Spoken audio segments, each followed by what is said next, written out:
সরকার বাংলাকে ধ্বংস করে দিয়েছে। শিক্ষক নিয়োগ যা পেন্ডিং আছে সবগুলো নিয়ম মেনে স্বচ্ছভাবে আবার পুনরায় নিয়োগ হোক। ইডি সিবিআইয়ের একটাই কাজ, যখন দরকার হবে বিরোধীদের জেলে ঢোকানো, কোনো তদন্তে তারা সাকসেসফুল না। কেন্দ্রের শাসক দল যে থাকে তার বিরোধী যারা রাজ্যের ক্ষমতায় থাকে তাদেরকে ডিস্টার্ব করার জন্য, আর কোনো কাজ নেই। এই পার্থ চট্টোপাধ্যায় ইনি শিক্ষক নিয়োগ দুর্নীতির সঙ্গে যুক্ত। বাংলার শিক্ষা ব্যবস্থা নিয়ে আমি আমার বক্তব্য সময় যে অনেক কিছু বললাম, যে আমরা শিক্ষায় এই যে সরকারের সঙ্গে অভিভাবকদের ট্রাস্ট ডেফিসিট তৈরি হয়েছে সরকারি শিক্ষা ব্যবস্থা নিয়ে, তার একটা ফলনায়ক হচ্ছে এই পার্থ চট্টোপাধ্যায়। তিনি জামিন পেয়েছেন, সিবিআই তার বিরুদ্ধে কি প্রমাণ জোগাড় করতে পেরেছে, ইডি পেরেছে কি পারেনি, এগুলো তার বিষয়, এগুলো আইনি সংবিধানে জাজরা কি মনে করছে তার বিষয়। কিন্তু এই পার্থ চট্টোপাধ্যায়রা বাংলার দীর্ঘমেয়াদী ক্ষতি করে দিয়েছে। আমাদের শিক্ষা ব্যবস্থা ক্রমশ খারাপ হচ্ছে।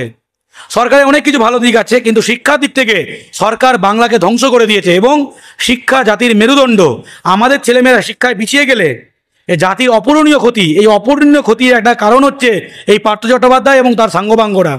তাই তার জামিনে আমি খুশি নই। সকলে জানে চাকরি বিক্রি হয়েছে, এইসব লোক জেলে পচা মরা উচিত। একদিকে পার্থ চট্টোপাধ্যায় জামিন পেয়ে গেছে, অন্যদিকে টেট পরীক্ষার্থীরা মার খাচ্ছে রাস্তায় বসে বসে। শিক্ষক নিয়োগ যা পেন্ডিং আছে সবগুলো নিয়ম মেনে স্বচ্ছভাবে আবার পুনরায় নিয়োগ হোক, শূন্য পদে নিয়োগ হোক। যেগুলো কোর্টের ব্যাপার সেগুলো কোর্টে ঝুলে আছে, সেগুলো তো আমার কিছু বলার নেই। কিন্তু শিক্ষা হোক, টেট বা এসএসসির মাধ্যমে হোক বা পিএসসির মাধ্যমে বা মিউনিসিপ্যাল সার্ভিস কমিশনের মাধ্যমে যত শূন্য পদ আছে স্বচ্ছভাবে নিয়োগ হোক, টাকা পয়সার ভিত্তিতে না।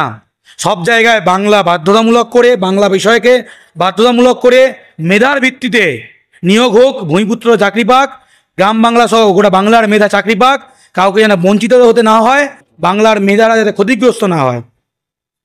এদিকে দোষীরা মানে জামিন পেয়ে যাবে তাড়াতাড়ি, আর এদিকে মানে সাধারণ জনতারা মার খাবে আর চাকরি পাবে না। এটা কি ধরনের বিচার ব্যবস্থা?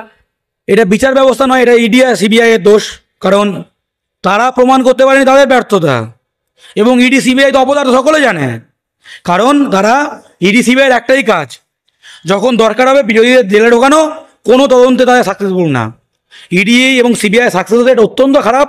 এবং ইডি সিবিআই ভারতে আছেই, খালি মোদির যাকে বা অমিত শাহ যাকে মনে হবে, যার পিছনে কাটি করতে হবে, বিরোধী নেতাদের জেলে ঢোকাতে হবে, শুধু সেই জন্য ব্যবহার করা রাজনৈতিক কারণে। ইডি সিবিআই আর কোনো ব্যবহার নেই। বাংলা পক্ষ তো ইডি সিবিআই তুলে দিতে চায়। প্রতিটা রাজ্যের নিজ সংস্থা আছে এবং কোর্ট আছে।